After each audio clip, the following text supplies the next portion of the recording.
فحقيقة أننا ديما ما كانش عندنا الحظ أننا نلعبوا بالقوى ديالنا كاملة، ولكن الحمد لله هذا عاوتاني الهدف ديال أن فاش كتكون عندك مجموعة وكتبدا من الأول تأكد على هاد الروح ديال المجموعة وعلى الكل بأنه مهم وبأن المجموعة يباس أفون الأفراد.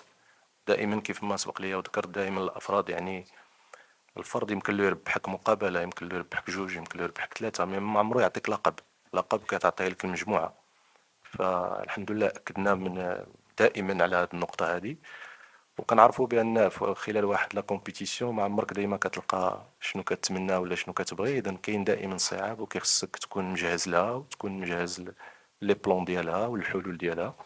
الحمد لله لحد الآن ربي وفقنا أننا في باش نلقاو الحلول كنا ناجحين. حقيقة أن آخر مقابلة يمكن لو نومبر كان كبير، كنا حتى لخمسة لاعبين لأن حتى أيتور خان كان علامة استفهام. الآن غادي يرجعوا لنا لاعبين إن شاء الله الرحمن الرحيم ثلاثة، لأن النادي بقى مولوعة مازال للأسف غير متوفر بالإضافة إلى عسل.